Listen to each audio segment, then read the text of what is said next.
हमारा घर, मेरे पास वर्ड्स नहीं है, लेकिन हम अपने आप को इतना ब्लेस्ड फील कर रहे हैं कि आप हमारे घर पधारे हैं। और प्लीज़ स्टार्ट करिए। मेरे पास बिल्कुल वर्ड्स नहीं है। मैं इतनी ज़्यादा अभिभूत हो रही हूँ इस समय। कल का प्रोग्राम बहुत ही अच्छा था और आप सब लोग यहाँ पे आए हैं, पंडित जी हमारे घर आए हैं, ये हमारे घर के लिए बहुत ही ज़्यादा खुशकिस्मती है। So thank you for coming and we hope to hear from you once again. Thank you and we hope you keep coming back. और हमें ये मौका बार बार मिलता रहे इस घर में। We would love to.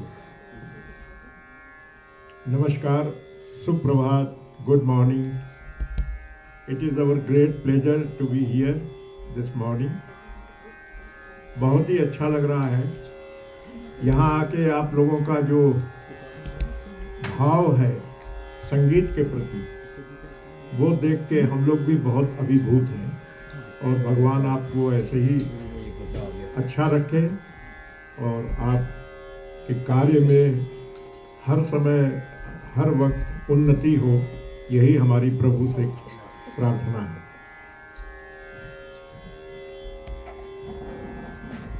आज का ये बैठक जो है हरजीत जी ने रखा है, तो इसमें हम क्या करना चाहेंगे, आप लोगों की क्या इच्छा है, वो पहले आप बता दें, फिर हम अपनी इच्छा बताएंगे।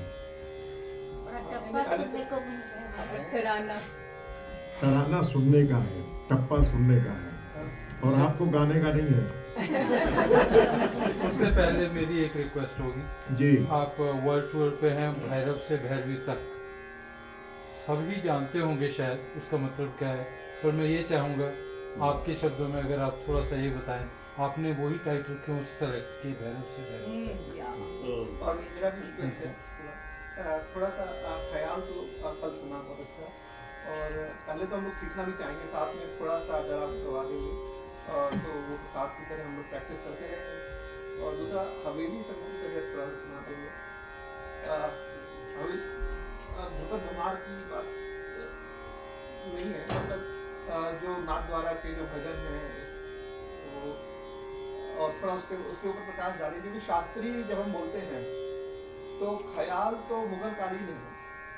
नहीं ऐसा नहीं है। हाँ आप बताइए। नहीं, मेरे विचार में जो शास्त्रीय है वो तो हवेली संगीत को शास्त्रीय बोला जाए या नहीं, ख्याल जो है एक पर्शियन शब्द है और लोगों को ये थोड़ी सी भ्रांति है कि ध्रुपद के बाद ख्याल आया, लेकिन ध्रुपद के पहले भी ख्याल था, उसका नाम बदला हुआ था, वो प्रबंध गान, निबंध गान, छंद गान के रूप में था। और जब बाद में मुगल साम्राज्य आया, उसका प्रभाव हुआ, तो अमीर खुसरो साहब भी आए और ख्याल की अवधारणा हुई, तब से ख्याल जाने लगा। नहीं तो हमारे यहाँ तो ध्रुपद, धमार और उसके पहले प्रबंध गान, निबंध गान, छंद गान, माठा, परमाठा, ये सारी शैलियाँ उपस्थित थी। और हवेली संगीत भी उनमें से ही एक है, क्योंकि वो ध्रुपद पे ही आधारित है। वो भगवान की सेवा का संगीत है। भगवान की जो सेवाएं होती हैं, उनके दिनचर्या का जो कार्यक्रम होता है, उस पे हवेली संगीत आधारित है।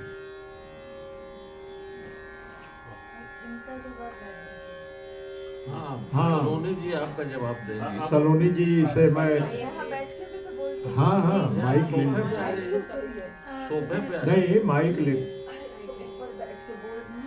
सोफा ठीक रहेगा। ये माइक दे दीजिए। आप शर्माइए मत। आपकी आवाज बड़ी मधुर है, इसलिए माइक चाहिए।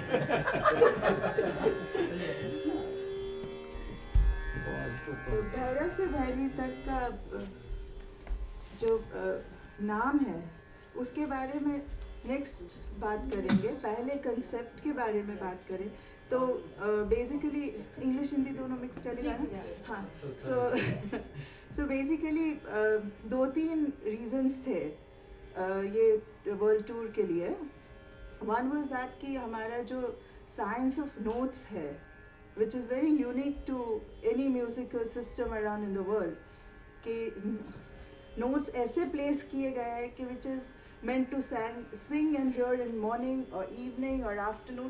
Just the other day जैसे हम लोग कहीं से आ रहे थे, we were just talking कि even the nature sounds, the morning sounds are so different and evening sounds are so different. The cricket or the birds which sings in the evening is different, the morning is different. In the same way, our ragas are also based on that system, and no other system follows this science of notes. So the idea was to take the concept of science of notes to various parts of the world. Second was that music being a universal language, it was the best way to connect humanities. Especially अभी जिस तरह के हाल है हमारे दुनिया के, so much of chaos and strife, and so that was another reason we thought कि जैसे हम लोग चाइना में थे तो almost 30-40% audience Chinese थी. So you know, language doesn't stop. Language is not a barrier when it comes to music. फिर since we were talking about science of notes, we thought of this title of Bhairav se Bhairavi tak, because they had done a similar thing, a day-long concert in 1992 in Germany. वहाँ के कोई वो concert के बारे में पंडित जी बताएंगे जो Germany में कॉन्सर्ट हुआ था. हाँ, उल्म एक छोटी सी जगह है जर्मनी में. वहाँ हम लोग टूर कर रहे थे यूरोप का.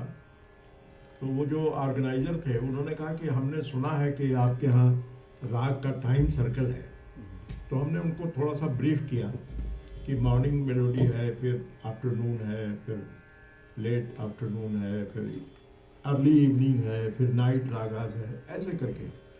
तो उन्होंने कहा कि I want to organise a concert for three concerts in a day. तो हमने कहा कि बहुत अच्छी बात है, 3 कॉन्सर्ट कर रहे हैं तो 3 कॉन्सर्ट के पैसे दे दीजिए. फीस भी 3 होना चाहिए. तो ही एग्री. तो उल्म में वो ऑर्गेनाइज किया उन्होंने. सुबह 10 बजे से 12 साढ़े 12 बजे तक एक कॉन्सर्ट हुआ. फिर 4 बजे से 6 बजे तक हुआ, और फिर 7 बजे से रात को 10 बजे तक हुआ. तो उसका नाम भैरव से भैरवी नहीं था, लेकिन ये कॉन्सेप्ट लेके उन्होंने प्रोग्राम किया. और उन्होंने एक पैकेज टिकट बेचा सबको, जिसमें कि ब्रेकफास्ट, लंच और टी, स्नैक्स सब इंक्लूडेड थे. तो इसकी चर्चा हमारे मित्रों से हुई, तो उन्होंने पूना में एक प्रोग्राम रखा बहुत बाद में, 2008 या 2010 में 2010 में. तो पूना में 2 दिन हुआ, 7-7 घंटे का, सवेरे 6:30 से लेके, और फिर दूसरे दिन 4 बजे से लेके रात को 11 बजे. सिर्फ हम ही लोग थे. तो उस कॉन्सेप्ट को लेके एक प्रोग्राम बॉम्बे में हुआ, षणमुखानंद हॉल में, जो सुबह से लेके रात तक हुआ, 14 घंटे. और उसमें हम ही लोगों ने गाया, और पब्लिक पूरी भरी हुई थी, एंड कोई भी गया नहीं, and they were very happy to here. उसके बीच में थोड़ा लेक्चर डिमॉन्स्ट्रेशन टाइप भी था. कुछ क्वेश्चंस भी हम लोग लेते थे ऑडियंस से, और उसका आंसर करते थे.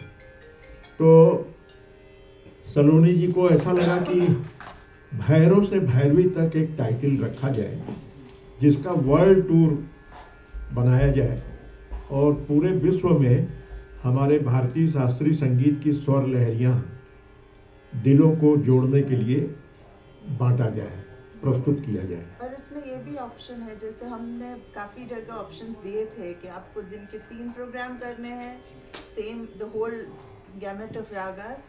That was an option. सुबह शाम के प्रोग्राम करने हैं, वेरियस टाइमिंग्स, ताकि जो राग जनरली सुनने नहीं मिलते हैं। तो लंदन में जैसे हमारा कॉन्सर्ट, पहला कॉन्सर्ट है 1 बजे दोपहर में, 1 से 3:30 का कॉन्सर्ट है, and next concert is 7:30 to 10:30। So you know various timings. जैसे हमने बैंगलोर में किया 7:30 बजे का कॉन्सर्ट था, दिल्ली में 10 बजे का रखा था। जैसे अहमदाबाद में कभी 8 बजे से पहले कॉन्सर्ट्स ही नहीं हुए हैं, वहाँ 5 बजे का कॉन्सर्ट रखा था। So you know various timings पे जो राग हमको जनरली सुनने नहीं मिलते हैं, तो फोकस वाज दैट कि one can you know experience the various moods of ragas. तो इस हिसाब से भैरव से भैरवी वाज बेसिकली मेंट कि it's a bouquet of ragas. लेकिन दोनों ही तो सुबह का राग है। कौन से? भैरवी एंड में किया जाता है, एंड में इसीलिए। किया जाता है। हाँ, वो ये इसलिए है कि भैरव से हमारे रागों की शुरुआत होती है। तो भैरव के बहुत सारे प्रकार हैं, नट भैरव और अहिर भैरव, आनंद भैरव, बहुत सारे भैरव के प्रकार हैं। तो वो भैरव के प्रकार से फिर हम लोग धीरे धीरे तोड़ी में जाते हैं, तोड़ी के प्रकार होते हैं।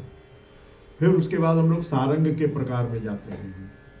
फिर उसके बाद मुल्तानी और पटदीप और भीमपलास, मधुवंती, ये प्रहर आता है।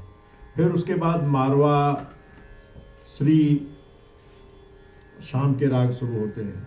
फिर पूरिया, जोग, बागेश्वरी, बिहाग, रात को मालकोस, फिर दरबारी। तो अंत में जो भैरवी गाने की प्रथा है, भैरवी का मतलब है कि द एंड। भैरवी के बाद फिर कुछ गाना बजाना होता नहीं है, क्योंकि भैरवी को सदा सुहागिन रागिनी कहा गया है। और भैरवी एक ऐसी रागिनी है जिसमें आप 12 सुर का इस्तेमाल कर सकते हैं और उसके इतने कलर्स बना सकते हैं। तो इसलिए विद्वानों ने सोचा कि भैरवी अंत में गाया जाए, ताकि इसी से इतिश्री हो जाए। तो भैरव से शुरू करके भैरवी तक, ये कॉन्सेप्ट। Thank you.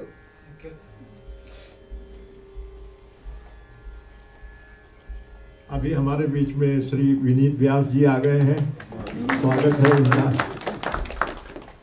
कल आप लोगों ने सुनाई ही तबला। हारमोनियम पे श्री सुमित मिश्रा जी हैं।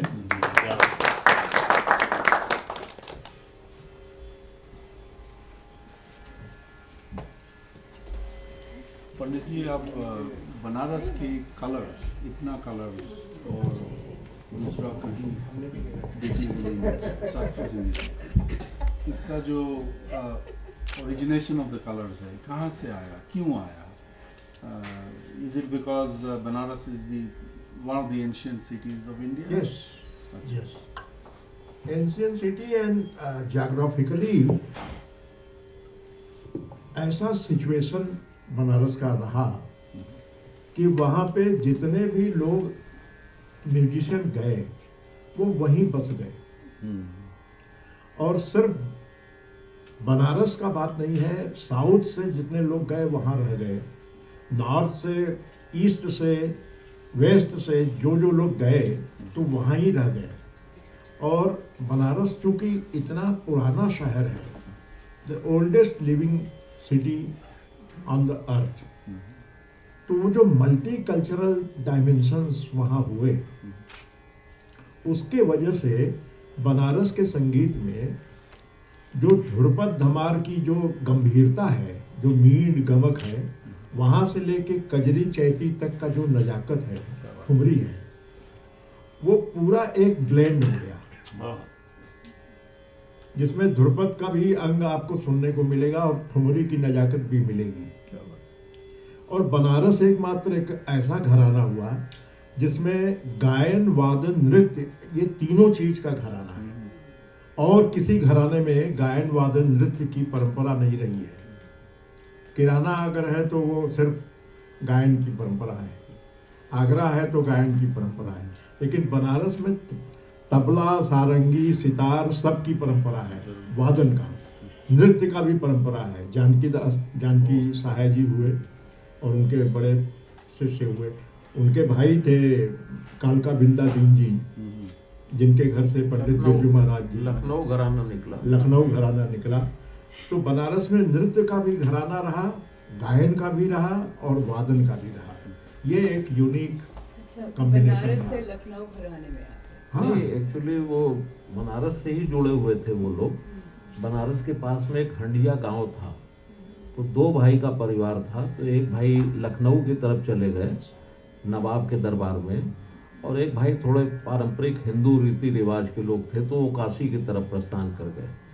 तो ऐसे वो 2 जगह बट गए वो लोग। तो हंडिया जो गांव है वो बनारस के ही अंदर में आता है।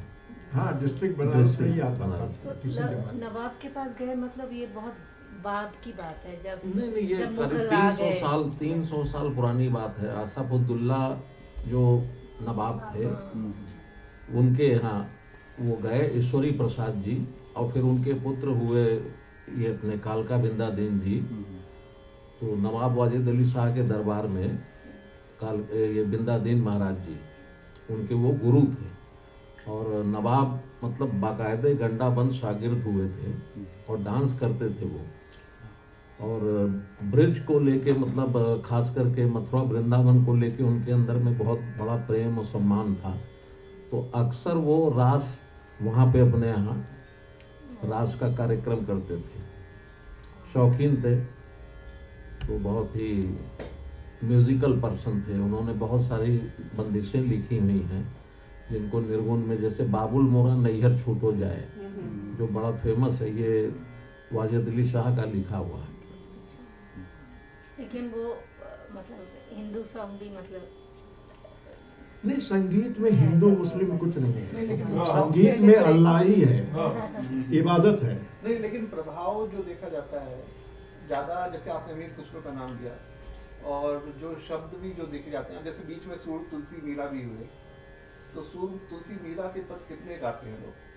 बहुत गाते हैं भजन के रूप में। हाँ, हम लोग बहुत गाते हैं। भजन में गाते हैं। हाँ। और शास्त्रीय संगीत में जैसे नहीं, जो देखिए शास्त्रीय संगीत और भजन, ये भजन सिर्फ भजन कहने से भजन नहीं होता है। भजन में जब तक भाव नहीं आए तब तक नहीं होता है। जो पद है वो गेय पद हो, वो भजन हो जाता है।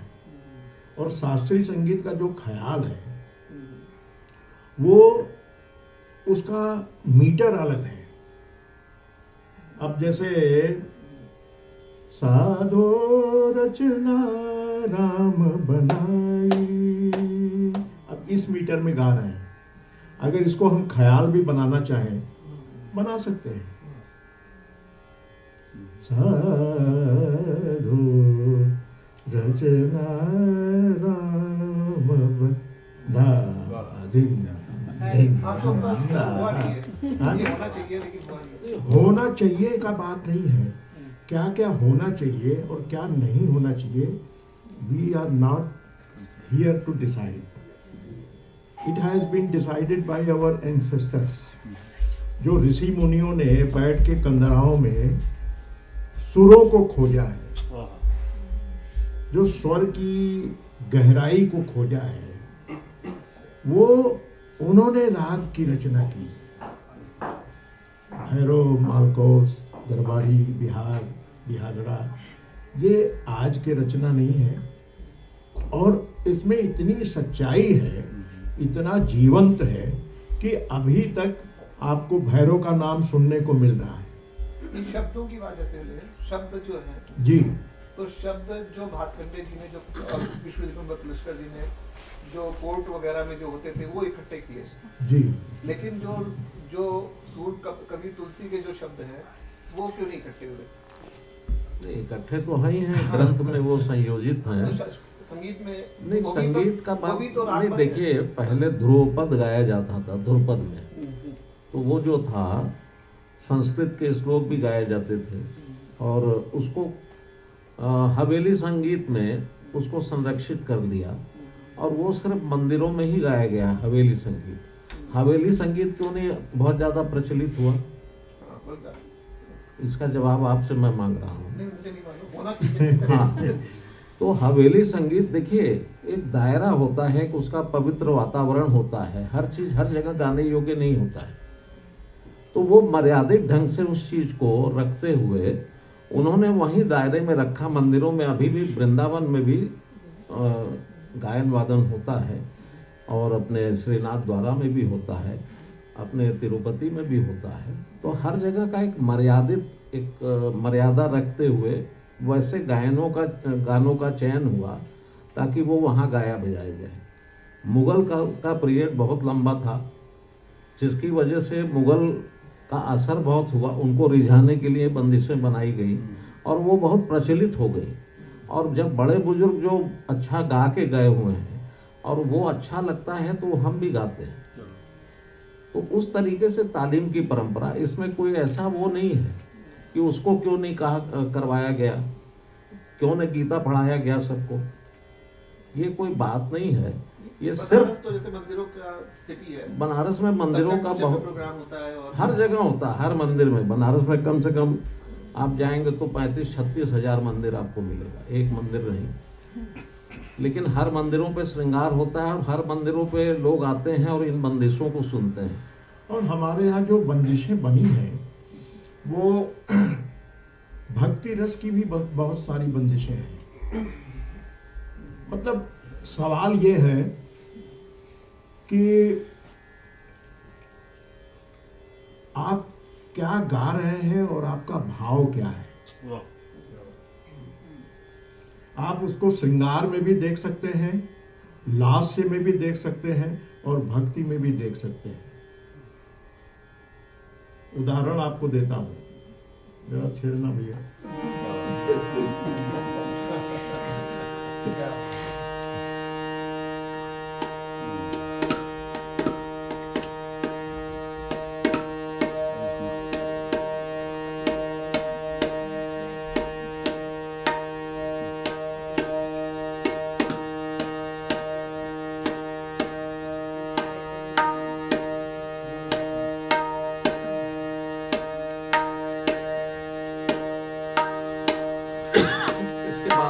आपका क्वेश्चन है। हाँ जी।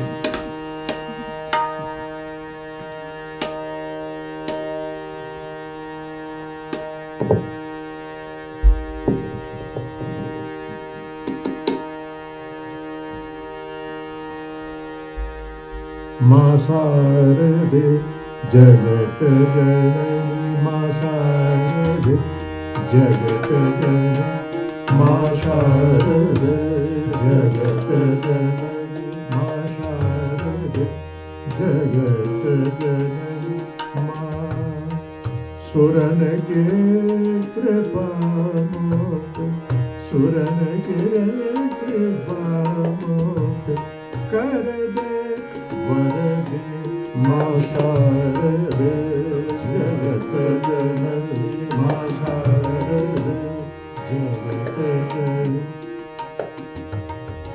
निसदिन ध्यान धरत, निसदिन ध्यान धरत, नाद ब्रह्म से झोली मेरी भर दे, मां शारदे जगत जननी। अब इसमें कहीं भी मीरा या सूर से कम बात है। मीरा ने जो कहा, पग घुंघरू बांध मीरा नाची रे, भक्ति में वो लीन है। और ये भी जो लिखा है, जिसने लिखा है ये बंदिश, वो भी लीन है। उसकी धारा अलग है, उसकी धारा अलग है, उसके शब्द अलग हैं। हम सत्य को दो बार नहीं कह सकते, सत्य एक ही होता है। और इस वजह से सत्य को महावीर ने भी कहा, बुद्ध ने भी कहा, गीता ने भी कहा, गुरु नानक ने भी कहा, सारे विद्वानों ने कहा, लेकिन अपने भाषा में कहा। भाषा का जो लक्ष्य है वो एक ही है, एक ओंकार सतनाम। ये जो चीज है, ये हम अभी तक नहीं समझ पाए मनुष्य। हम कंपैरिजन में जीते हैं, हम कंपेयर करते हैं कि तुम फला जगह के हो, तुम ऐसे जाति के हो, तुम उस प्रजाति के हो, तुम उस प्रदेश के हो। ईश्वर ने कभी कुछ नहीं किया। उसने न हवा बांटी है, न सूरज बांटा है, न पेड़ बांटा है, न चिड़िया बांटी है। हर जगह हर फूल एक खिलता है तो वो ये नहीं कहता कि मैं सिर्फ ओजस को महक दूंगा। वहां से जो गुजरेगा सबको महक मिलेगा। वो कोई डिफ्रेंसिएशन नहीं करता कि आप मुस्लिम हो तो आपको गुलाब नहीं महकेगा, आप हिंदू हो तो आपको गुलाब महकेगा। ईश्वर ने कभी भी कुछ भी बांटा नहीं है। ये बंटवारे का काम हमने किया है यहाँ आके, और अभी तक करते जा रहे हैं। अभी तक जो है इतना सिविलाइजेशन होने के बाद भी हम कितने बटे हुए हैं। आप देखिए, इंसान बटा हुआ है, लड़ रहा है, मार रहा है एक दूसरे को। संगीत में ऐसा नहीं है। संगीत में प्रेम है, संगीत में इबादत है, संगीत में एक ही अल्लाह है, एक ही भगवान है। तो मुख मोर मोर मुस्कात जात, अब ये श्रृंगार रस की बंदिश है। मुख मोर मोर मुस्कात जात, ऐसो चंचल नार करके सिंगार। मुख मोर मोर मुस्कात जात। अब इस बंदिश को लेके अगर आपके दिमाग में, विचार में राधा रानी है तो यह अध्यात्म हो जाता है। और कोई सस्ता विचार है तो ये सस्ता बंदिश हो जाता है। मुख मोर मोर मुस्कात जात, ये आपके विचार पे निर्भर करता है। मुख मोर मोर मुस्कात जात, ऐसो चंचल नार करके सिंगार। मुख मोर मोर मुस्कात जात। ये अपना अपना परसेप्शन है कि आप किस चीज को कैसे लेते हैं। लोग कहते हैं ना कि भजन गाओ, हम तो कहते हैं कि जो हम ख्याल गा रहे हैं वो भी भजन ही है। कल हमने जो गाया, पिया मोरे अनत देश, अब इसको अगर आध्यात्मिक रूप से देखें तो पिया मोरे अनंत देश गए लगा। मेरा पिया ऊपर रहता है, कहाँ चला गया है, कब घर आएगा। उसका ये भी भाव हो सकता है। और अगर दूसरे तरीके से सोचे तो एक नायिका अपने पति के लिए, अपने प्रेमी के लिए तड़प रही है, वो भी कह रही है हर जगह ईश्वर को देखो, और है ईश्वर। रामचंद्र के पहले भजन गाया था जी, वो राग भजन ख्याल में कोई उसमें डिफरेंस ही नहीं कोई था। डिफरेंस नहीं है। परसों यमन जो कल्याण यमन में हाँ। इसीलिए गाया था कि वहाँ के लोगों को थोड़ा मैं समझा सकूं कि भजन और ख्याल में कोई अंतर नहीं है, भाव में अंतर होना चाहिए। इंस्ट्रूमेंटल में तो ये प्रश्न नहीं आता है, मगर ख्याल में जब आप गाते हैं ना, वहीं जहाँ वहाँ रंग गुजारे या सौतन के संग या सास ननद, इसमें आध्यात्म आप कैसे देख सकते हैं? हम तो साइंटिस्ट और इंजीनियर हैं, राइट, ये मुश्किल है, मगर वही सितार में या बांसुरी में बजाए तो वो शब्द नहीं होते हैं। शब्द नहीं होते हैं। जैसे आप कल सोहिनी में गाए, ये इसमें फिलोसॉफिकल मीनिंग कैसे निकाल सकते हैं? वो लिटरल मीनिंग को छोड़ना चाहिए। नहीं, अभी हमने जो बताया आपको कि जैसे मुख मोर मोर मुस्कात जात, हाँ। ये एक श्रृंगार रस की बंदिश है और लास्य है। एक नायिका जो है पीछे मुड़ के मुस्कुराते हुए जा रही है और अच्छा उसका चाल है, सुंदर नारी है। ये एक कवि की कल्पना है। अब जैसे आपने वो कल सुना बंदिश, काहे अब तुम आए हो, अब ये बात कृष्ण की प्रेमिका राधिका भी कह सकती है ना, काहे अब तुम आए हो, काहे अब तुम आए। अब वो 4 दिन से कृष्ण आए ही नहीं, 4 दिन के बाद आ रहे हैं, तो राधिका भी गा सकती है ये गाना, राधा भी गा सकती है और आपकी प्रेमिका भी गा सकती है अगर आप 4 दिन बाद आए। तो ये सोशल प्रॉब्लम का डिस्कशन भी हो सकता है ना? सोशल प्रॉब्लम ही आध्यात्मिक प्रॉब्लम है। अब ये समझिए, आध्यात्म से ही सोशल प्रॉब्लम है। आध्यात्म से ही तो हम जन्मे हैं और आध्यात्मिक तरीके से ही हम रह रहे हैं। हमने अपने आप को बहुत जटिलता में बांध लिया है। बुद्धि हमारा जो क्या हुआ है मानव जीवन के साथ कि हर काम हम इंटेलिजेंस, हम अपने दिमाग से करने लगे। हृदय हमारा सूख गया। हृदय से हम कुछ बात सोचते ही नहीं, हमेशा हम फायदा और नुकसान का सोचते हैं।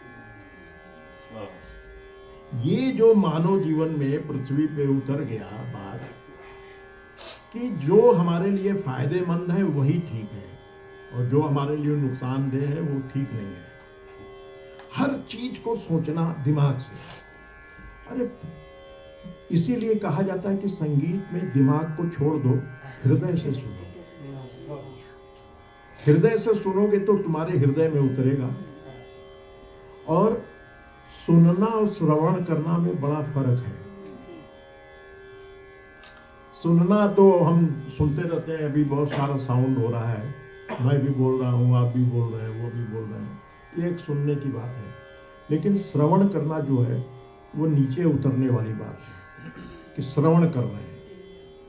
तो वो श्रवण का सूत्र ही सूख गया है। हृदय से हम कोई काम ही नहीं करते, हर काम यहां से करते हैं, तो उसके वजह से हम परेशान होते हैं। और परेशान होते हैं तो फिर कंप्लेन करते हैं कि ऐसा है, वैसा है, ऐसा नहीं हुआ, वैसा नहीं हुआ। हृदय की आवाज सुनो, सब ठीक हो जाएगा। उसके उदाहरण ये सामने बैठे हुए हैं हृदय की आवाज सुनने वाले।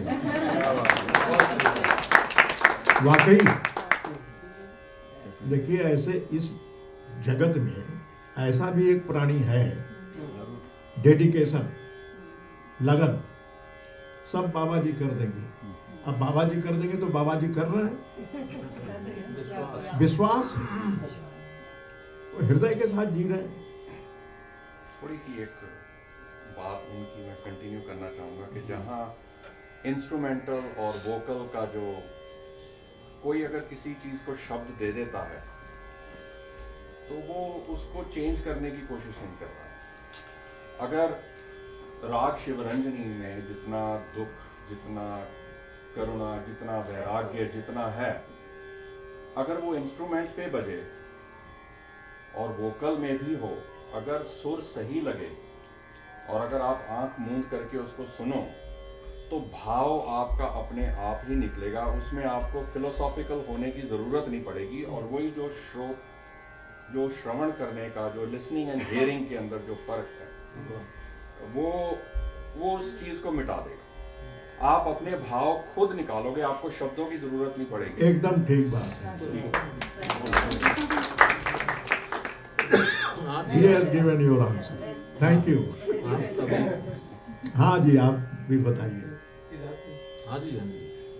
कल जब हम सब आपके साथ बैठे थे वहाँ से, तो ऐसा लग रहा था कि जैसे जैसे आपने सब आपके जो पहले शब्द थे कि आओ हम संगीत की गान की बात करें, शुरुआत करें, तो बाकी जितना देर आपके चरणों में हम बैठे तो इबादत हो रही थी जैसे परमात्मा की, जैसे आध्यात्मिकवाद की बात हो रही, तो पता नहीं लगा हम कहाँ बैठे हैं, ऐसे लगा कि स्वर्ग में बैठे हैं, वैकुंठ धाम में बैठे हैं।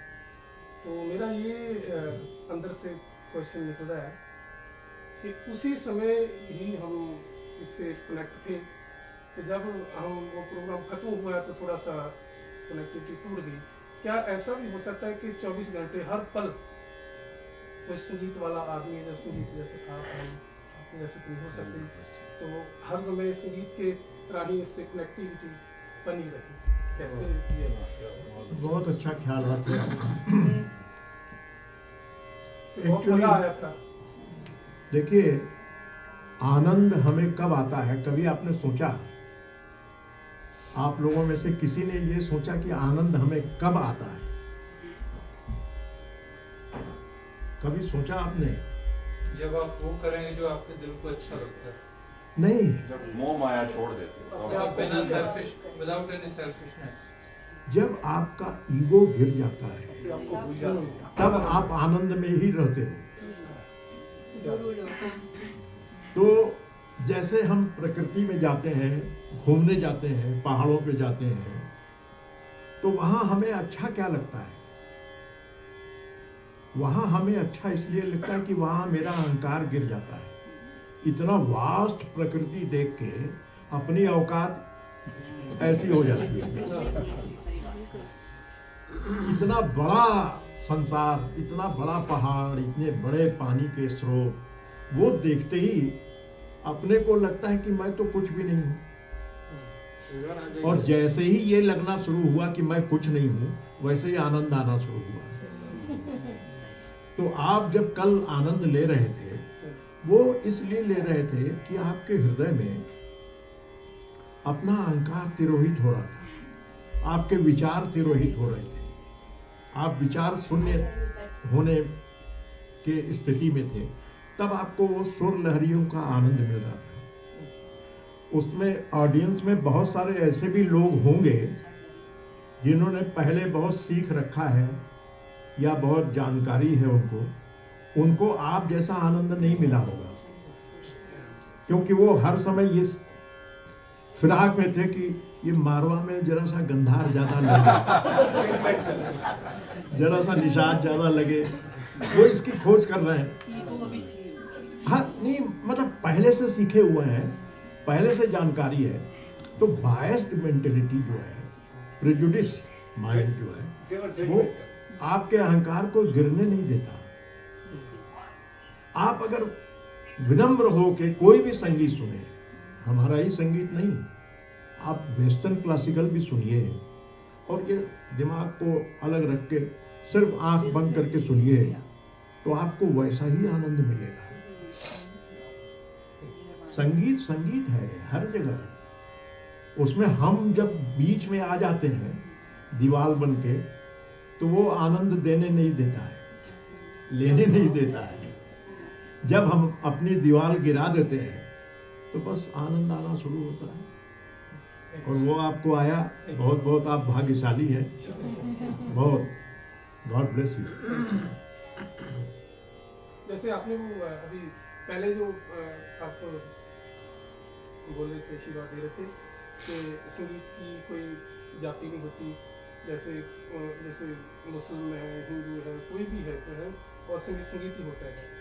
क्या ये जैसे अभी आपने ये भी बोला था कि हम ये कर रहे हैं कि जो हम ही बांट रहे हैं, है जी? तो इसका सोल्यूशन हो सकता है क्या? जैसे ये सब क्लोज हो जाए, बंद हो जाए, सब बंद हो सकता है। देखिए, सबकी अपनी श्रद्धा होती है। जरूर। अब श्रद्धा तो अब जैसे इस्लाम है तो उनकी अपनी श्रद्धा है, सबकी अपनी श्रद्धा तो होती है ना। यहाँ पे मैं आपसे सहमत नहीं हूँ, इस वजह से कि श्रद्धा का आकाश इतना बड़ा है कि वो श्रद्धा अगर एक बार आ जाए तो फिर वो सब पे श्रद्धा हो जाता है, वहां कोई बंटवारा नहीं है। अगर हम बांट बांट के श्रद्धा करते हैं, यही हमारी भूल है कि हम हिंदू हैं और हम वैष्णव मत के हैं तो हमारी श्रद्धा सिर्फ कृष्ण पे है या वैष्णव मत पे है। हमारी श्रद्धा सब में है। हम गाते हैं मेहर की नजर की जय, मेहर की नजर की जय, मेहर की नजर की जय, सुख संपत्ति सब दे दे, तू करीम कर तार, मेहर की नजर कीजे, करीम करता मेहर की नजर। अब इसमें जो मेहर शब्द है वो हुई हिंदी से अलग है। ये मुस्लिम शब्द है। मेहर की नजर कीजिए, तू करीम करता है। अब मैं हिंदू हूं तो ये बंदिश नहीं गाऊं, ये तो बड़ी गलत बात है। उस्ताद बड़े गुलाम अली खां साहब हरिओम तत्सत गाते थे, और जब गाते थे तो पब्लिक रोना शुरू करते थे। इसमें शब्दों का कोई दोष नहीं है, कोई ये हमारे मानसिकता का दोष है। शब्द सब वही है। हम इतनी बंदिशें जो गाते हैं उसमें अल्लाह, ईश्वर सब कुछ आता है, इबादत आता है। मुस्लिम आर्टिस्ट भी जो गाते हैं वो भी ब्रज भाषा के गीत गाते हैं। उनके भाव कैसे हैं इस पे असर करता है। ये तो गुरु जी जब बहुत महापुरुष भी थे, अब अगर राग आसा में एक महापुरुष, उनका नाम आप जानते हैं, अगर वो कहते हैं जी, आंख मूंद के और सब जाति के लोगों को वो ये कह रहे हैं, अव्वल अल्लाह नूर उपाया, कुदरत के सब बंदे, एक नूर ते सब जग उपजया, कौन भले को मंदे। उनकी बात भी अगर लोग अपने अहंकार से सुनेंगे तो उसका असर तो कभी भी नहीं होगा, कभी नहीं होगा। और वो भी कह के चले जाएंगे, उनका भी एक नियत समय है, वो भी धरती में उतना समय ही रहेंगे, लेकिन ये चीजें हमें खुद सीखनी पड़ेगी। हुजूर यही तो प्रॉब्लम है। हाँ, ये गोली नहीं मिलेगी कि आप खा लो और वो हो जाएगी। कह के कितने लोग चले गए, अभी तक कोई सुधार हुआ? उनके रहते हुए नहीं हुआ। नहीं, आप देखिए सभी धर्मों ने प्रेम का संदेश दिया। सभी धर्म, पृथ्वी पे जितने भी धर्म हुए, सब ने यही कहा कि प्रेम करो, प्रेम बांटो। लेकिन पृथ्वी पे कहीं प्रेम नजर आ रहा है? नहीं, ये श्रद्धा जो है वो प्रेम का स्वरूप नहीं है भाई साहब। श्रद्धा ऐसा चीज है ना कि अगर आपको अपने पिता पे, माँ पे श्रद्धा है तो वो श्रद्धा मेरे माँ पे और मेरे पिता पे भी आपकी श्रद्धा काम करेगी, होनी चाहिए। अगर मुझे श्रद्धा है अपनी माँ पे तो आपकी माँ पे भी मुझे उतना ही श्रद्धा होना चाहिए। अगर मुझे श्रद्धा है कृष्ण पे तो उतना ही श्रद्धा मुझे गुरु नानक पे भी होना चाहिए। अगर मुझे श्रद्धा है गुरु नानक पे तो उतनी ही श्रद्धा मुझे मोहम्मद साहब पे भी होनी चाहिए। श्रद्धा का बादल इतना बड़ा है कि उसके अंदर सारे समाये हुए हैं। और श्रद्धा कब पैदा होता है? जब आपके संदेह पे संदेह होता है।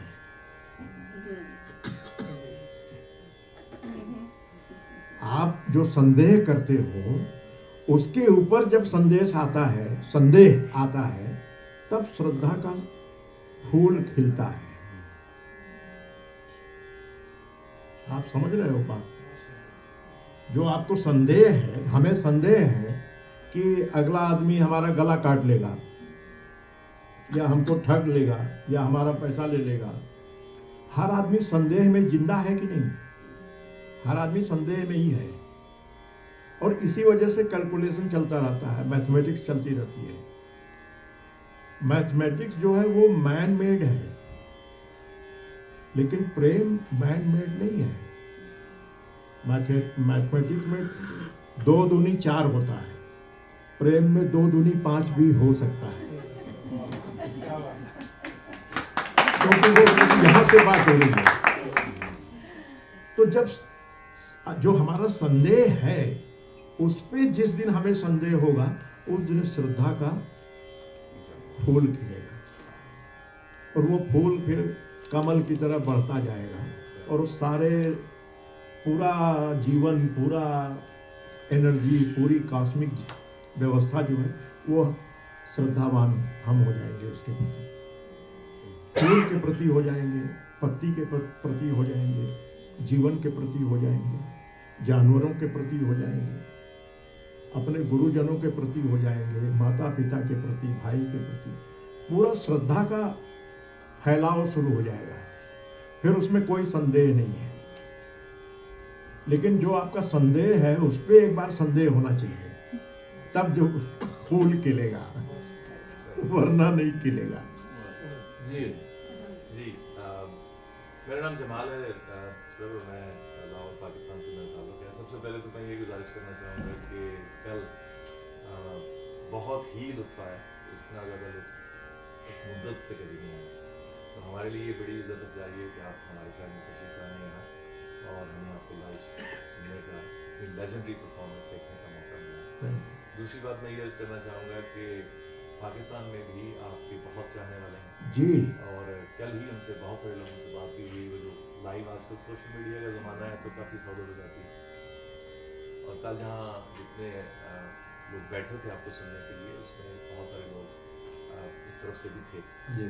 तो अभी आप थोड़ी देर पहले फरमा रहे थे कि म्यूज़िक की जैसे कोई बाउंड्रीज नहीं है और ये सबके लिए है, जैसे फूल खिलता है तो वो सबको खुशबू देता है। ये बात बिल्कुल सच है। और आपकी सूरत में जो इस सच्ची मौसीकी का जो फूल खिला हुआ है, उसकी खुशबू सरहद की कैदी नहीं है, दोनों तरफ इसकी महक फैल रही है, ये अर्ज़ करना चाहूँगा। और दूसरी एक और बात ये है कि अभी जिक्र हो रहा था कि अल्फाज जो हैं अगर वर्ड्स बदल दिए जाएँ तो उनसे क्या इफ़ेक्ट आता है या नहीं आता है ये सुर का। तो पार्टीशन के बाद शगन साहब जो थे उनसे ये कहा गया कि बहुत सारी बंदिशें ख्याल की ऐसी हैं कि जिनमें संस्कृत के वर्ड्स हैं और इंडियन लैंग्वेज के वर्ड्स हैं। तो नया नया लोगों को जुनून था, नया नया पार्टीशन हुआ था, तो हर चीज़ को की इस्लामाइजेशन करने का एक ट्रेंड था। तो उन्होंने रेडियो पाकिस्तान के लिए, मेरा उस साल घराना है, मैं उनसे सबसे पहले उनके जो शागिर्द थे मैं उनसे सीखता था जितना हो पाया।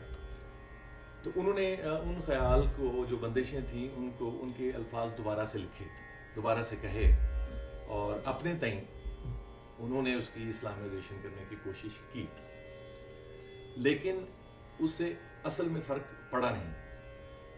और उससे बहुत सारे असातिज़ा जो हैं वो उन्होंने यही कहा कि नहीं यार, जो बोल बांट है वो उन अल्फाज में थी, वो अब इनको कहने में अपनायत नहीं आती है।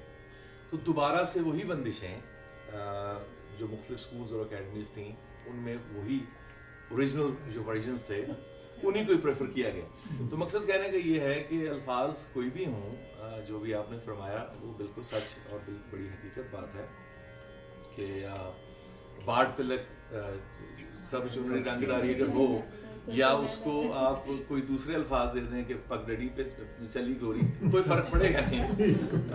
असल बात यह है कि आप कितना ज़्यादा प्योरली इंडल्ज्ड हैं उसमें और कितना ज़्यादा आप उसको मोहब्बत से अपनाते हैं। तो ये एक दूसरा व्यू पॉइंट था जो मैं आपके साथ शेयर करना चाहता था। And secondly actually in the last, I mean it's an honour to even sit in the same presence जहाँ पे आप जैसी शख्सियात बैठी हैं, we are breathing in the same air, और ये हमारे लिए बड़ी ही खुशनसीबी है। आई विश के पाकिस्तान में जितने लोग आपको पसंद करते हैं क्लासिकल मौसीकी के, कभी आप तशरीफ़ ले जाएं और देखें कि कितनी ज़्यादा मोहब्बत आपको बहुत, और ये जो हमें मालूम है कि ये मौसीकी का कोई है नहीं, बहुत ज़्यादा एल्यूजन्स हैं कि वहाँ पे कुछ ऐसा है, हमें लगता है कि इंडिया में जाएंगे तो पता नहीं क्या होगा, लेकिन जब मुलाकात होती है और सब बैठते हैं तो पता चलता है कि यार ये मौसीकी तो हाँ हमसे ज़्यादा प्यार किया जा रहा है, और यहाँ है तो लगता है कि नहीं वहाँ ज़्यादा किया जा रहा है। तो ये तो बड़ी यूनाइट करने वाली बात है। बिल्कुल। लाहौर में हमारे एक बहुत ही अजीज मित्र हैं, सुहेल जैदी करके जी, और उनके साथ हमारी काफ़ी बातचीत होती रहती है, व्हाट्सएप पे भी और ऐसे फ़ोन पे भी। तो कभी वो उनके कुछ मित्र लोग हैं और वो एक हफ्ता 10 दिन में आपस में बैठ के हम लोगों के रिकॉर्डिंग सुनते हैं, और वो सुन के फिर वो फ़ोन करते हैं कि भाईजान आपने ये दरबारी में जो ये बढ़त की, ऐसी बढ़त, मज़ा आ गया सुन के। तो हमारा प्रोग्राम काफ़ी उन्होंने बनाया हुआ था, लेकिन ये राजनीति जो है बड़ी बुरी चीज़ है। आपस में ये करके मतलब पूरा ऑलमोस्ट सब फिक्स हो चुका था, फिर बीच में कुछ गड़बड़ हो गया तो हम लोग नहीं जा पाए। लेकिन हमारी बड़ी तमन्ना है कि एक बार हम लाहौर, कराची ये सब जाएं, क्योंकि हमारे अब्बा, हमारे पिताजी, ये लोग, हमारे चाचा जी, ये लोग जा चुके हैं वहाँ पे, गाना बजाना कर चुके हैं। तो वो जगह देखने का हम लोगों को भी बड़ी ख्वाहिश है, और वहाँ इतने प्यारे लोग हैं, बहुत प्यारे लोग हैं। एक तो पाकिस्तान से एक सज्जन आए थे, वो हम लोगों के प्रोग्राम में 3-4 जगह साथ में घूमे, और वो मिल नहीं पा रहे थे। पहले तो दिल्ली में आए, प्रोग्राम सुना उन्होंने, और हमारी भेंट नहीं हो पाई। बहुत सारे लोग घेर लेते हैं ना प्रोग्राम के बाद, कोई फोटो ले रहा है, कोई ऑटोग्राफ ले रहा है, तो बेचारे मिल नहीं पाए। तो उनको पता लगा कि दूसरे दिन कलकत्ता में है, तो कलकत्ता चले गए एयर टिकट खरीद के, वहाँ भी नहीं मिल पाए। तो वापस दिल्ली आए तो कहीं से फ़ोन किया उन्होंने कि मैं आपको दिल्ली में भी नहीं मिल पाया, कलकत्ता में भी नहीं मिल पाया, मैं कब मिलूँगा आपसे। हमने कहा कि आप आ जाइए घर पे। तो घर आए और उनको हमने 5-6 CDs अपनी दी, और उन्होंने कहा कि हम लोग हर 8-10 दिन पे बैठते हैं और आपका ही संगीत सुनते हैं।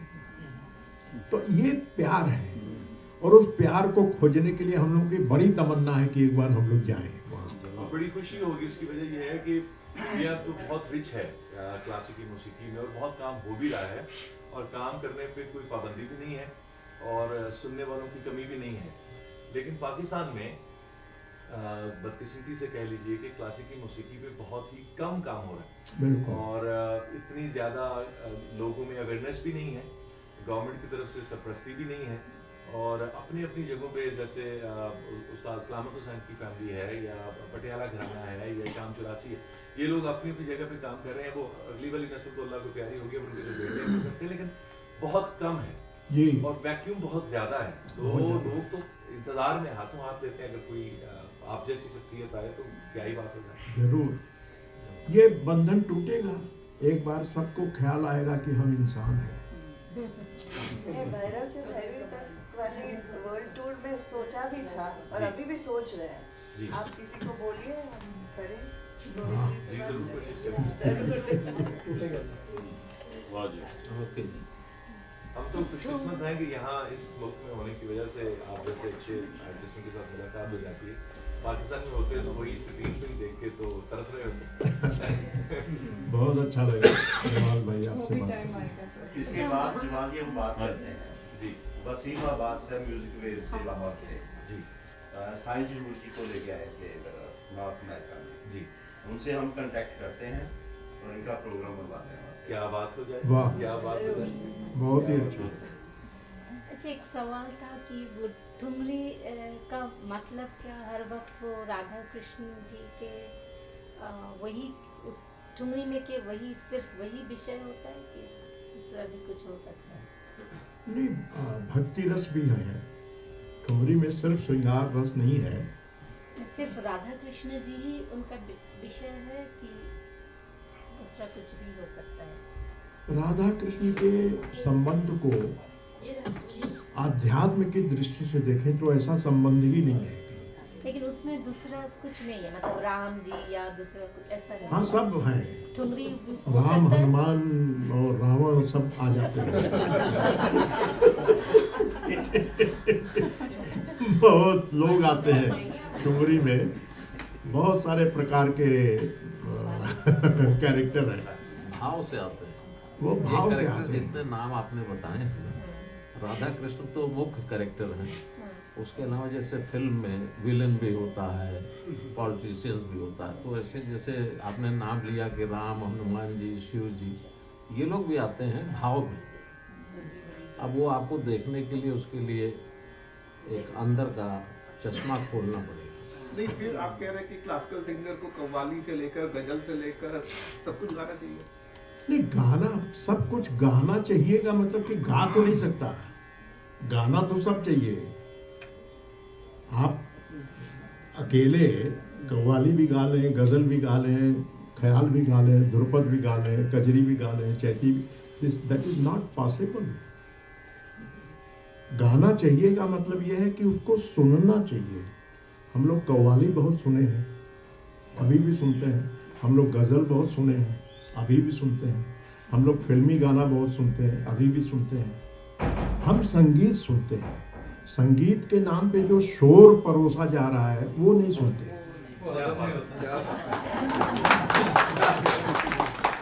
संगीत के नाम पे आज शोर हो गया है, कान खराब हो जाता है। आपको मैं दिखाऊं, हमेशा मैं लेके चलता हूँ ईयरबड, ये इसमें है।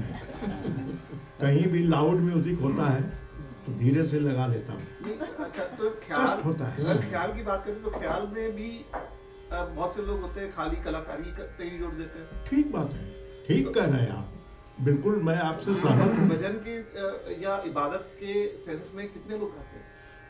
जिन लोगों ने भी गाया है वो सब ऊपर पहुंचे हुए लोग हैं। वैसे तो लाखों लोग गा रहे हैं ख्याल, लाखों लोग सितार बजा रहे हैं, लाखों लोग तबला बजा रहे हैं, लाखों लोग हारमोनियम बजा रहे हैं, लेकिन कुछ लोग ऊपर क्यों पहुंचते हैं? क्योंकि उन्होंने इबादत की, उन्होंने सुरों में अपने इबादत को खोजा।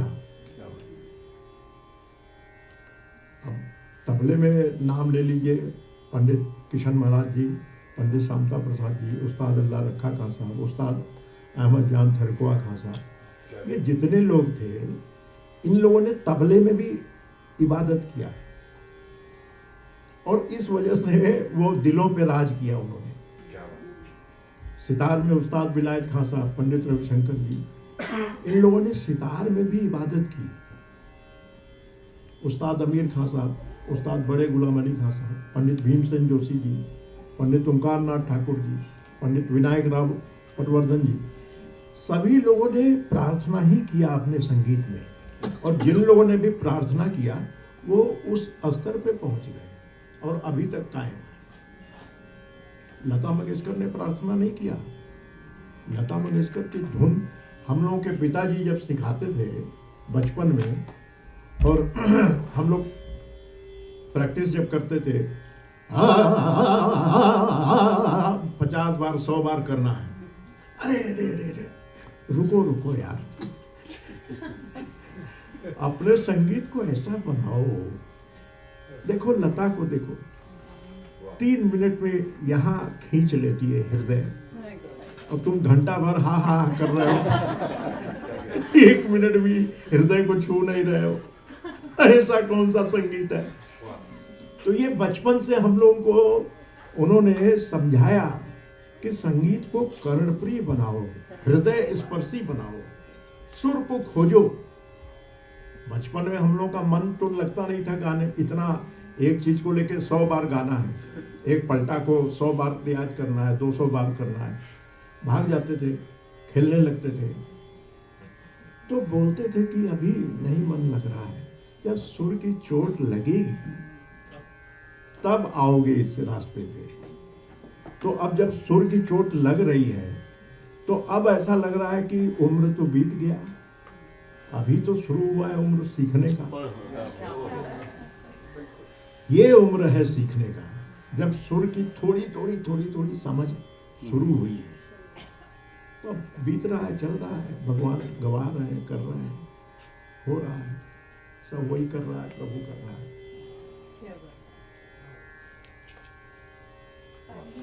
गुरुजी, एक प्रश्न है। आपने अभी बात किया था वो राग का प्रकार का बारे में काफ़ी कुछ दो राग जोड़ के काफ़ी कुछ बनाया गया। तो कुछ राग ऐसे है कि जैसे मारू बिहाग है या आहिर ललित आई बेरा, तो ये बहुत सुना जाता है मारू बिहाग बिहाग। मारू राग या तो कुछ है, किसी ने मैंने कभी सुना नहीं है, या आहिर करके राग, ये लोग गाते क्यों नहीं और इसका जानकारी हमें मिलता नहीं? नहीं, आपका कहना बिल्कुल ठीक है। ये जितने भी दो राग हैं, जैसे तिलक कामोद है, श्याम कल्याण है या मारू बिहाग है, ये दो राग हैं, लेकिन वो दोनों राग का जो मिलन है वो इतना प्रचलित है कि मारू को खोजने का समय नहीं है अभी। मारू कहाँ है? मारू की बंदिश अभी सुनाता हूँ, देखिए। रात के अलसाए पियरवा, रात के अलसाए पियरवा, सजरिया नहीं आए पियरवा, रात के अलसाए पियरवा। अब इसमें देखिए पंचम को अवॉइड किया जा रहा है। रात के अलसाए पियरवा, निसा गमा बनी, ये बिहाग है। निसा गमा बनी सा नि दा प म ग म ग रे सा, रात के अलसाए। शुद्ध मध्यम लगाएंगे तो बिहाग होगा, तीव्र मध्यम लगाएंगे तो मारू होगा। निसा गमा द म ग गमा धनी धनी प म ग सारे सारे नी, रात के अलसाए पियरवा, सजरिया पियरवा, रात के अलसाए।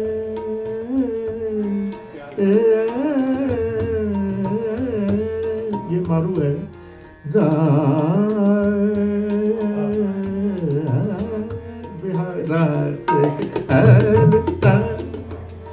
तो बिहाग को मारू के साथ ऐसा मर्ज किया कि वो एक राग बन गया। वैसे ही तिलक कामोद में है, वैसे ही श्याम कल्याण में है।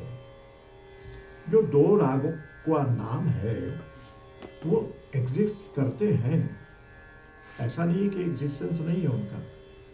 एग्जिस्टेंस नहीं होता तो वो दो राग बनते ही नहीं, लेकिन वो लुप्त हो चुके हैं। हमारी कितनी विद्या लुप्त हो चुकी है, कितना कुछ सब जा चुका है। थोड़ा सा जो बचा है उसी को हम बचा लें तो ये बहुत प्रभु की कृपा हो। फिर इसी चीज को आगे पीढ़ी को जाने के लिए कुछ, मैं तो कहता हूं कि भैया यमन साध लो, खत्म करो बात।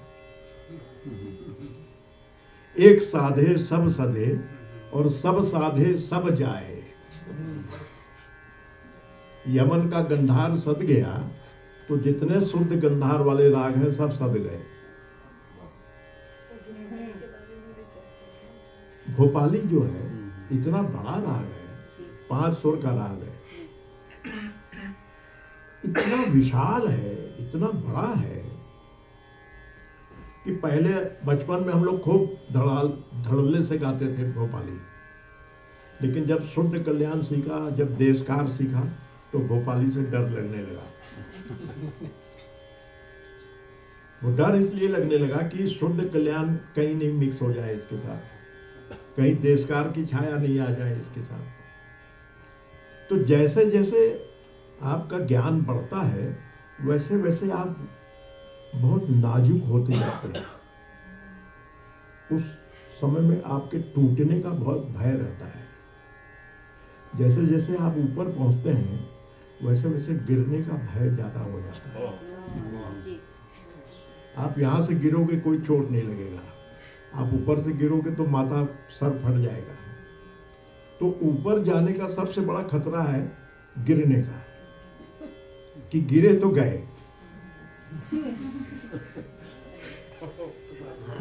ऊपर जो भी जाता है वो पूरा गिरने का खतरा मोल लेके तब जाता है।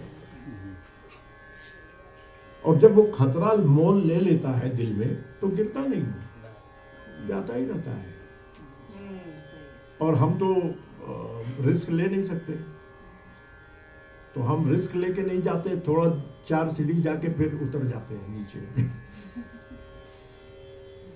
जब भी कोई भी किसी भी चीज में ऊपर जाएगा तो उसको नीचे आने का भय ज्यादा हो जाएगा, और आएगा वो भय तो फिर एकदम जाएगा वो।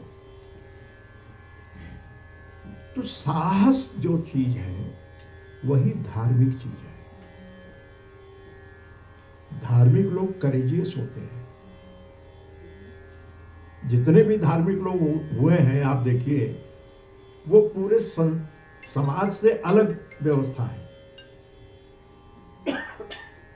आज हम उनकी पूजा करते हैं, लेकिन जब वो लोग हुए थे तो पूरा समाज उनको तिरस्कृत कर रहा था। आज हम उनको, आज है नहीं तो हम फोटो लगा के अगरबत्ती दिखाते हैं, लेकिन जब वो थे जिस समय में, उस समय सब उनकी निंदा करते थे कि बड़ा विचित्र आदमी है कृष्ण, गोपियों के वस्त्र भी हर लेता है, 16,000 गोपियां रखी हैं, लड़ाई भी करवाता है, महाभारत भी करवाता है, ये भी करवाता है, वो भी करवाता है। तो गए कृष्ण, अब अगरबत्ती दिखाओ।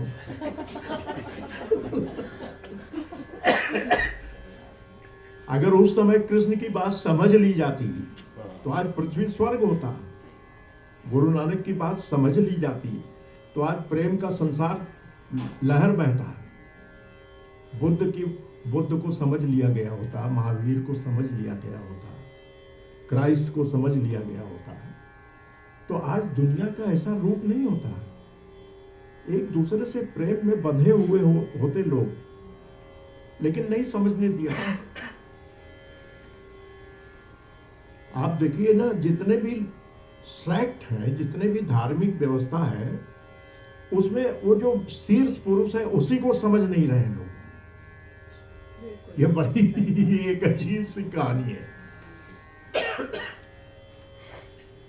मोहम्मद साहब जैसा दयावान व्यक्ति हुआ ही नहीं पृथ्वी में।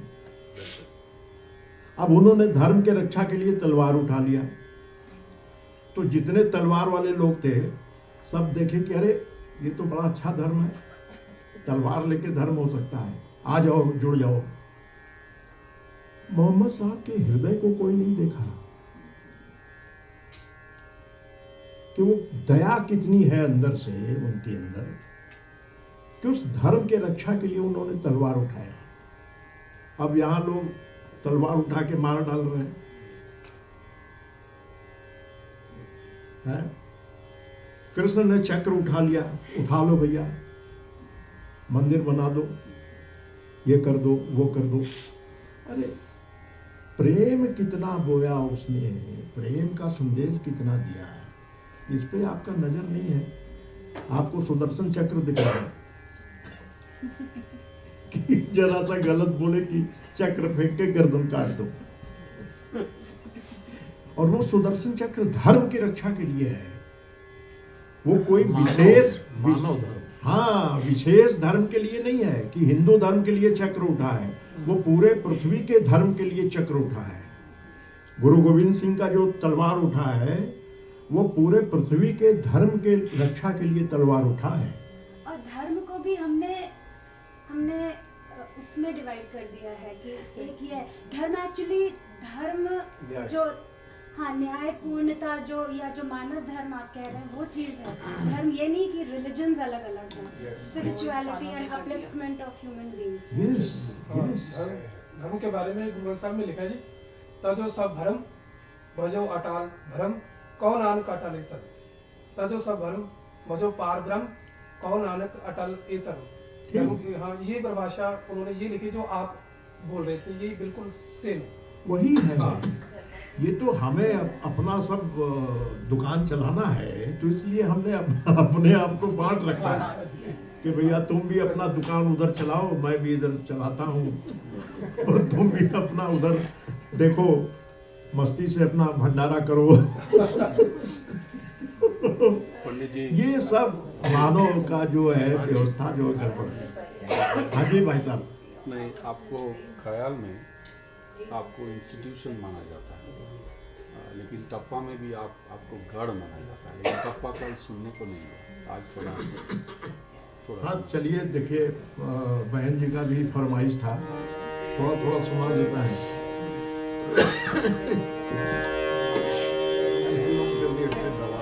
हाँ जरूर।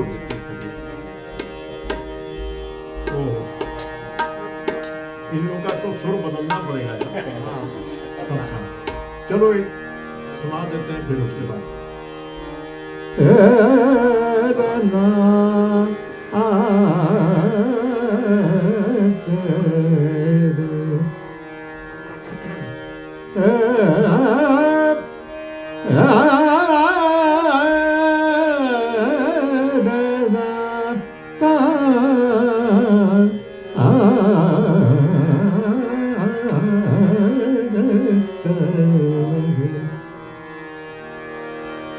सोना यार मिले।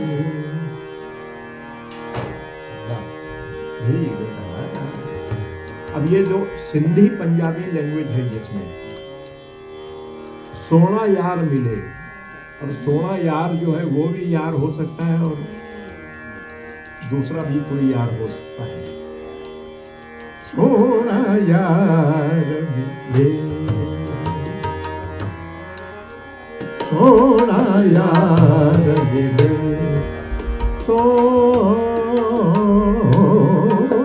यार मिले, सोना यार मिले, सोना यार मिले, सोना यार मिले, मदनवर बेलीला मीना सोना यार मिले, मदनवर बेलीला मीना सोना यार मिले। ढंग से यारा जीवे राझन मिलिया, ढंग से यारा जीवे राझन मिलिया, मगन वे दुआ सोना यार मिले। ये हीर राजा की बात हो रही है। देखिए, ढंग से यारा मिले राझन मिलिया, वे मौला करे तुसी जिंदा रहियो, मगन वे दुआ सोना यार मिले, सोना यार, सोना यार मिले, सोना यार मिले, सोना यार मिले, सोना यार मिले, सोना यार मिले, मदन सोना यार मिले, सोना यार मिले, सोना यार मिले, मिले, सोना यार मिले, सोना यार मिले, सोना यार मिले। भैरवी का टप्पा है। अब एक तराना भी सुना दे।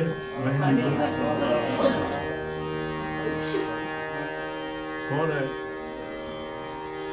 हाँ शांति। अरे वाह, आनंद ले रहे हो।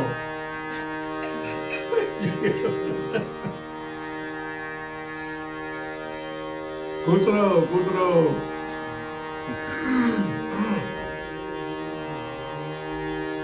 ना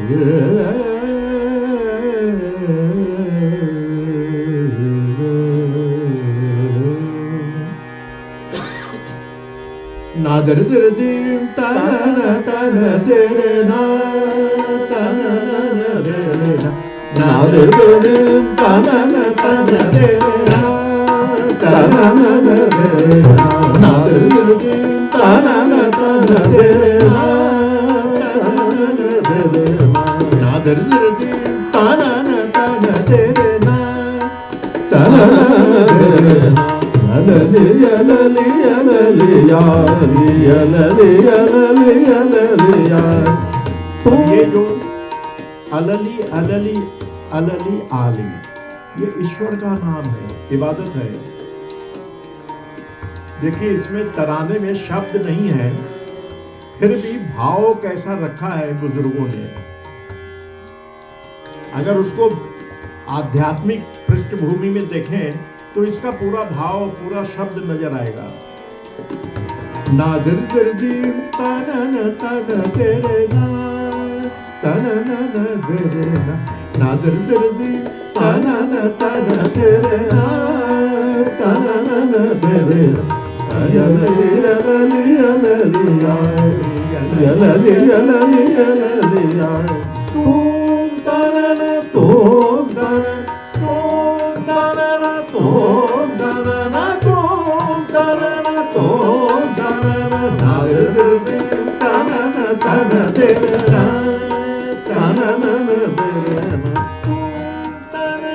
तू ही है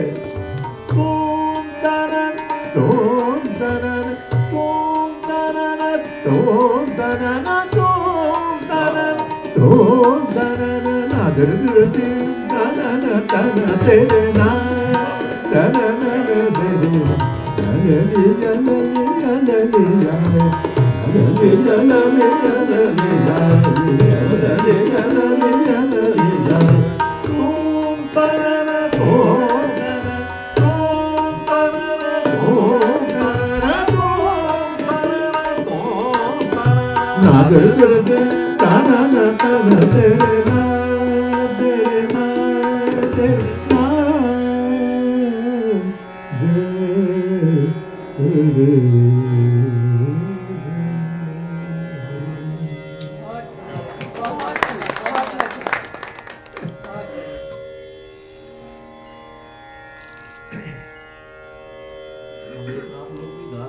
हाँ आप लोग भी ऐसे ऐसे सवाल मत करिए जो बहुत मुश्किल हो जाए। आप लोग गाने के मूड में नहीं? आप लोग गाने के मूड में हैं कुछ?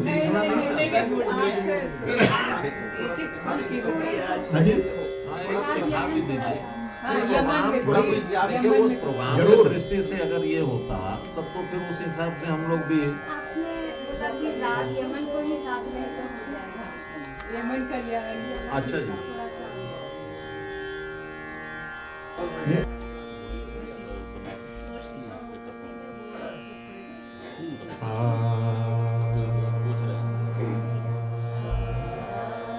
Good.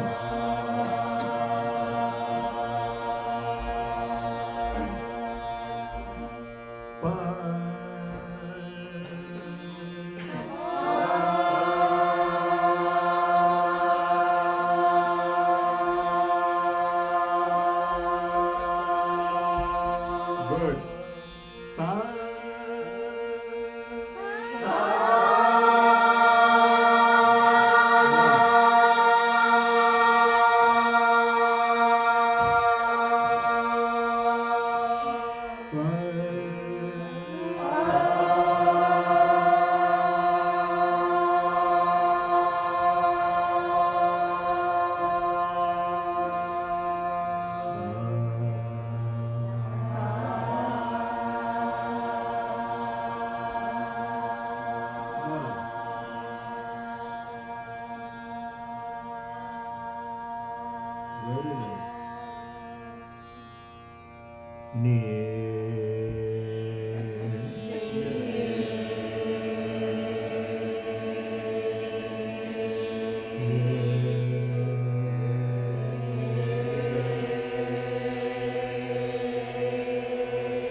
पक्ष मजबूत है।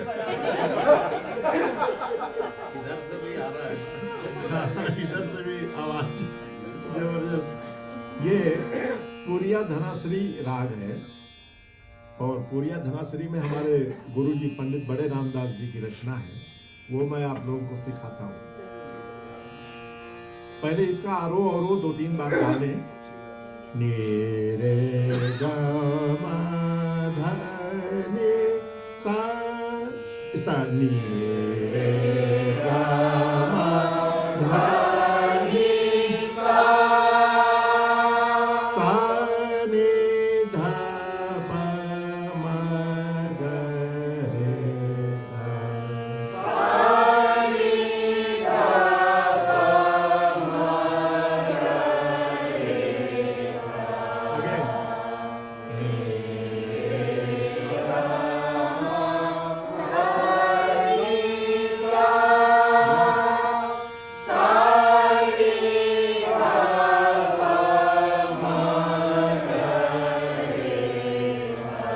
One more time.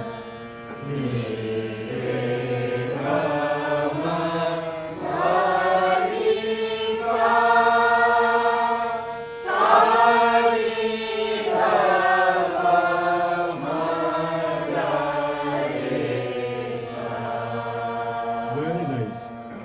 इसका वादी स्वर जो है वो पंचम है और श्रमवादी स्वर षडज है, पूर्वी थाट का राग है।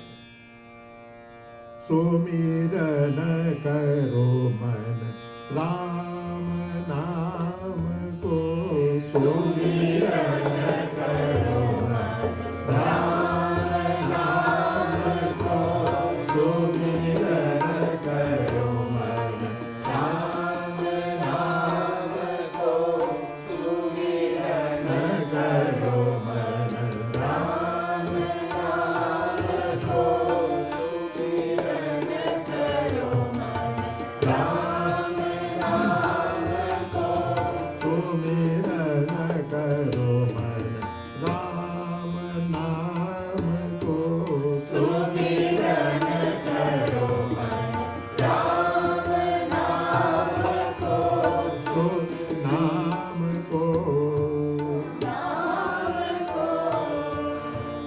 सुमिरन करो मन राम नाम को, सुमिरन करो मन राम नाम को, सुमिरन, ये गड़बड़ हो रहा, राम नाम को, सुमिरन करो मन राम नाम ग रे सा, प म ध प म ग, सुमिरन करो मन राम नाम को, सुमिरन करो मन राम नाम को। अगला लाइन, करो मन राम नाम को और नहीं जग कोई काम को, और नहीं जग कोई काम को, और नहीं जग कोई काम को, और नहीं जग कोई काम को, सुमिरन करो मन राम नाम को, सुमिरन करो मन राम, सेकंड नाम को, और नहीं जग कोई काम को, और नहीं जग कोई काम को, सुमिरन करो मन राम नाम को, सुमिरन करो मन राम नाम को, और नहीं जग कोई काम को, और नहीं जग कोई काम को, सुमिरन करो मन राम नाम को, सुमिरन करो मन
अस्थाई याद हो गया?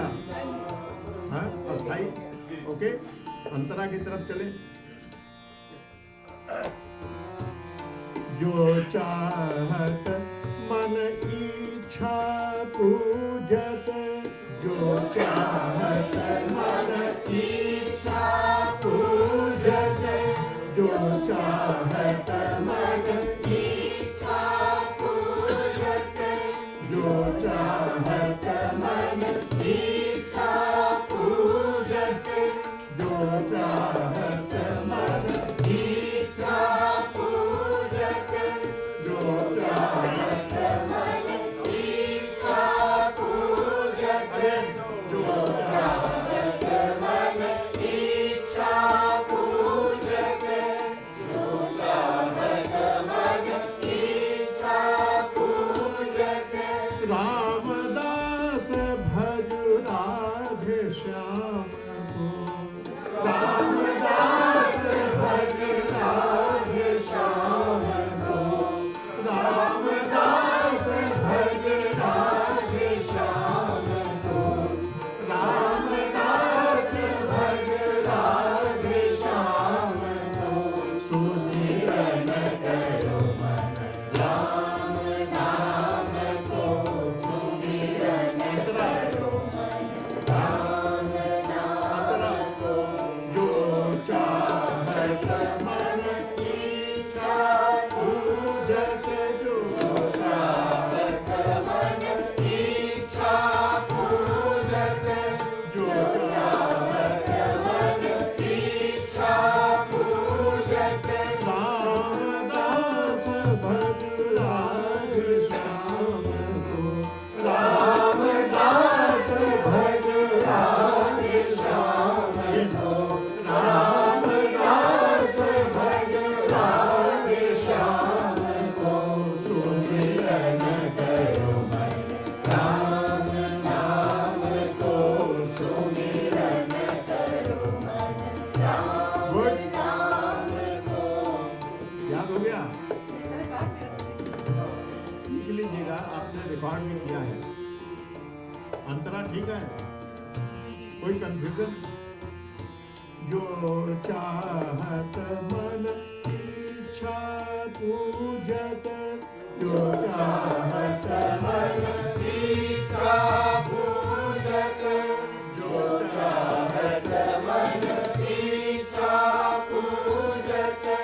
रामदास भज राधे श्याम को, रामदास भज राधे श्याम को, रामदास भज राधे श्याम को।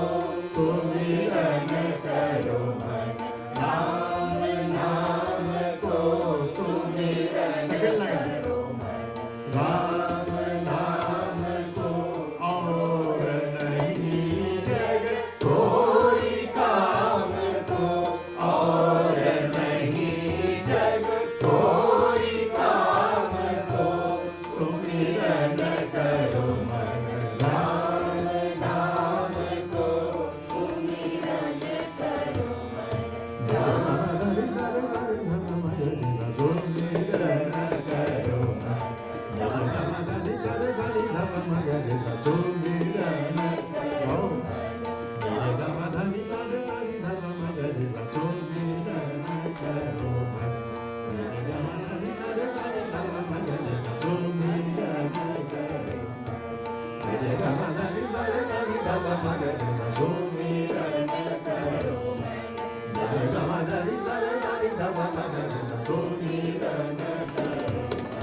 धनि सा धनि सा धनि सा नि ध प म ग रे सा सुमिरन करो धनि सा धनि सा धनि सा नि ध प म ग रे सा सुमिरन करो धनि सा धनि सा धनि सा नि ध प म ग रे सा सुमिरन करो म म नि नि ग रे सा नि ध प म ग रे सा सुमिरन करो म म नि नि ग रे सा नि ध प म ग रे सा सुमिरन करो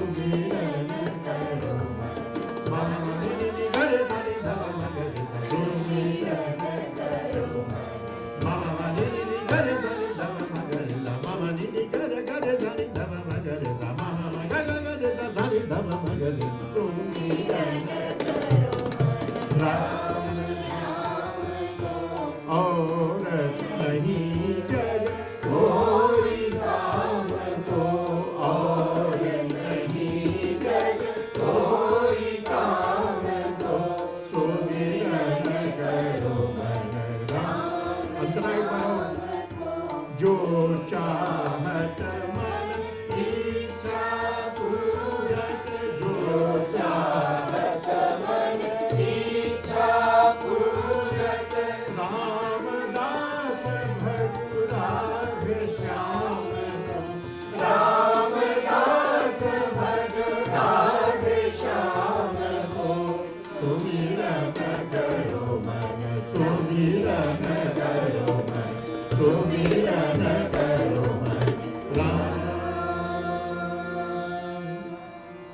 नहीं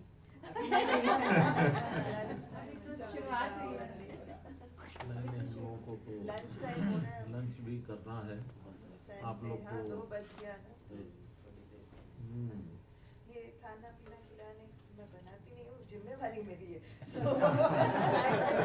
खाना मिले और सोना मिले, 2 चीज उसके बाद गाना मिले। नहीं, आज ये हम लोग को दोनों गाना पहले ये मिल गया। दोनों ठीक ठाक हो हाँ, तभी गाना। हाँ, इसलिए ये 2 चीज टाइम पे हो जाए।